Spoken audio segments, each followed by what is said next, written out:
Bonjour à tous, me voici pour une nouvelle vidéo concernant les énergies astrologiques pour la semaine du 22 au 28 décembre. Cette semaine, c'est une semaine de nouvelle lune et de solstice d'hiver. La nouvelle lune, je vous en ai parlé dans la vidéo de la semaine dernière, donc si vous souhaitez avoir plus de renseignements, vous pourrez aller jeter un petit coup d'œil. Je vous mettrai le lien ici dans la barre d'information ou alors ici quelque part. Les solstices sont toujours des dates très importantes. Le jour ou la nuit prennent plus d'importance ce jour-là. Pour nous, ici dans l'hémisphère nord, en décembre, le solstice d'hiver représente la nuit la plus longue, juste avant que la lumière du jour ne commence à prendre sa place petit à petit.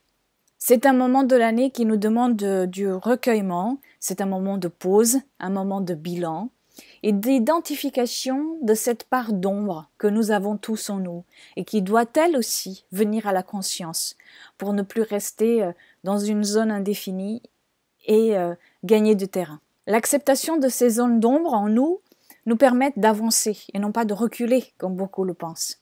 Identifier et accepter notre part d'ombre, cela veut dire ne plus l'alimenter de peur, de doute, de honte, etc. C'est-à-dire la laisser se dissiper car elle n'exercera plus une force aussi puissante à travers nos résistances, nos blocages, nos psychoses. Honorons en ce solstice d'hiver ces deux polarités qui habitent en nous et qui font de nous qui nous sommes. Car pour vivre pleinement notre lumière, nous avons dû un jour ou l'autre passer par la profondeur de l'ombre. Nier l'une ou l'autre nous rend incomplets, superficiel et craintif au quotidien. Ce solstice aura lieu entre deux aspects astrologiques importants. Le premier, c'est la reprise du mouvement direct d'Uranus et puis la nouvelle lune en Capricorne. Uranus, cette belle planète qui nous fait avancer souvent en nous proposant de vivre des libérations, des révoltes et des événements soudains, était en mouvement rétrograde depuis juillet. Et maintenant, la voici qui reprend son mouvement direct.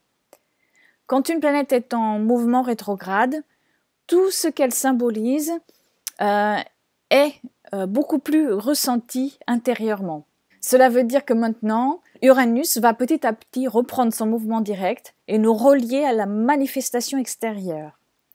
Le premier semestre de 2015 sera d'ailleurs une période qui pourra amener beaucoup de changements extérieurs, car Uranus y sera en mouvement direct. Donc par conséquent, c'est aussi une période où nous allons peut-être voir certains résultats de ce qui aura été entrepris, commencé, fait, effectué dans la deuxième période de 2014. Donc cette fois, Uranus repart en mouvement direct à 12 degrés. Elle va rester dans les 12 degrés du Bélier jusqu'à mi-janvier. Donc si vous êtes du deuxième décan du Bélier, de la Balance, du Cancer, du Capricorne, c'est-à-dire des signes cardinaux, aussi vous avez des planètes angles ou nœuds personnels entre 11 et 15 degrés de ces mêmes signes, vous allez ressentir plus fortement cette reprise d'Uranus et le tout pendant les prochains 6 mois à venir.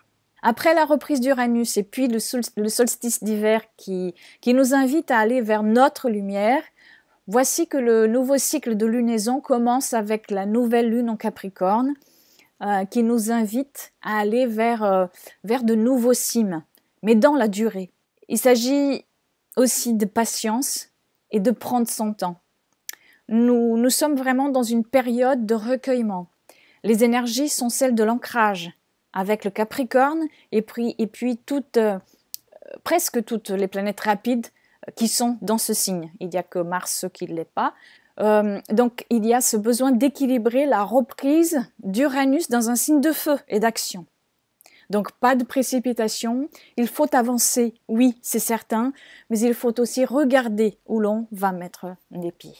Mardi, c'est au tour de Saturne de sortir enfin du Scorpion et d'entrer dans le signe du Sagittaire. Je ne vais pas vous en parler ici de cette entrée, tout simplement parce que j'en ai fait 13 vidéos concernant le sujet beaucoup plus en détail. Donc je vous mets le lien encore une fois ici quelque part et dans la barre, dans le menu principal de cette vidéo et je vous invite donc à aller regarder et à écouter tout ça si cela vous intéresse. Mercredi et jeudi, c'est au tour de Mercure de rencontrer Pluton et de faire un aspect dissonant à Uranus qui va tout doucement reprendre son mouvement direct au cours du mois à venir. Mercure symbolise aussi le mouvement. On l'oublie souvent, mais Mercure ne symbolise pas uniquement le mental, mais aussi la dynamique du mouvement. Il est le messager des dieux, toujours entre les deux mondes. Mercure apporte les messages, il nous reconnecte aussi aux autres. Uranus, c'est l'octave de Mercure, tout comme Vénus est l'octave de Neptune. Ce qui veut dire que leurs archétypes sont en quelque sorte reliés par une même symbolique, mais qui agit à des niveaux différents. En carré à Uranus, aspect de tension, Mercure va apporter de l'excitation, de l'agitation aussi. Donc il y a une dynamique de mouvement dans l'air et dans nos cœurs cette semaine. Les mots pourront sortir soudainement. Cela veut dire que pour certaines personnes, elles vont être prêtes à manifester leur vérité et cela ne sera peut-être pas toujours du goût de tout le monde. Avec Pluton, cela risque pour certains de devenir un moment où une lutte de pouvoir peut se mettre en place, car il y a un besoin de mettre son cœur à nu, d'être dans l'authenticité et de ne plus cacher certaines choses qui n'ont plus lieu d'être. Pour certains, ce carré à Uranus et en conjonction à Pluton va plutôt être libérateur. Pour d'autres, ce sera peut-être le moment de devoir entendre des choses que l'on ne souhaitait pas voir ou entendre jusqu'alors. Pour d'autres encore, ce sera un moment où les mots prendront une connotation importante et l'apaisement deviendra possible, peut-être après qu'une situation ait été menée à son paroxysme. Il sera maintenant venu le temps de reprise et de transformation de ce qui a été caché, voilé, peut-être même depuis longtemps. Si vous avez des planètes angles ou nœuds personnels entre 11 et 13 degrés du Capricorne ou du Bélier, vous ressentirez peut-être plus fortement ces deux aspects. Le jour de Noël, nous avons Mercure, encore, qui fera également un beau sextile à Chiron en Poisson.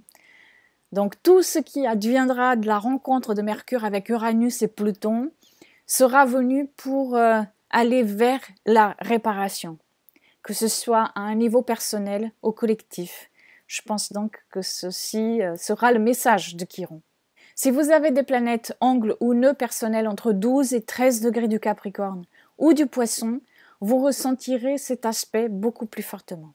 Et puis le 26, et pour terminer cette semaine, nous avons le Soleil dans un aspect harmonique à Neptune. C'est un sextile et cet aspect nous place toujours dans la possibilité d'un rêve. Un sextile, c'est toujours un aspect de possibilité, d'opportunité, de main tendue qui nous est apporté ici, mais qu'il faut mettre en pratique. Neptune, c'est cette planète de la spiritualité, de la compassion, du rêve, de l'imagination, de la fusion avec le tout et de l'union et de l'amour universel. Neptune va être touché par cet aspect du Soleil, le Soleil qui représente lui notre conscient, notre capacité à être dans le moment présent. Cet aspect se forme 2 fois par an, mais dans le signe du Poisson, il prend une toute autre signification. Et nous avons débuté cet aspect en Poisson lorsque Neptune est entré dans ce signe en 2012 et nous allons continuer à explorer la dissolution de ce qui a été pour nous ouvrir à une nouvelle connexion et conscience avec le tout. Nous ouvrir à la possibilité d'union, d'aller vers la gratitude de ce qui est, d'accepter et d'accéder à la beauté, à la grâce. À un niveau personnel, je pense qu'il faudra nous rendre compte de la chance que nous avons si notre vie ou celle de nos proches n'est pas intimement menacée. Je regarde vraiment cet aspect en cette fin d'année comme un appel à l'extension de ce que signifie être là pour l'autre et pour tous les êtres vivants. Non pas uniquement au moment des fêtes, mais tout le temps, tous les jours, dans tous nos actes quotidiens. Le Poisson est en face du signe de la Vierge. Il travaille par axe. Et le soleil est en Capricorne, lui aussi un signe de terre, tout comme la Vierge. Et la prochaine fois que cet aspect se formera, ce sera au mois d'avril, quand le soleil sera lui aussi dans l'autre signe de terre, le Taureau, et ceci se répétera jusqu'en 2025. C'est très clair qu'il nous est donc demandé d'ancrer dans la matière, dans la manifestation réelle, le partage, la gratitude, la compassion, l'amour universel, de nous ouvrir à l'énergie du cœur 365 jours par an, non pas qu'avec des cadeaux et dans une orgie de nourriture hors de prix et hors saison, mais tout simplement avec une vraie envie de vouloir construire pour et avec les autres ce que l'on veut construire pour soi-même. Je vous souhaite un beau solstice d'hiver à tous, de très belles fêtes et à samedi prochain. Merci, au revoir.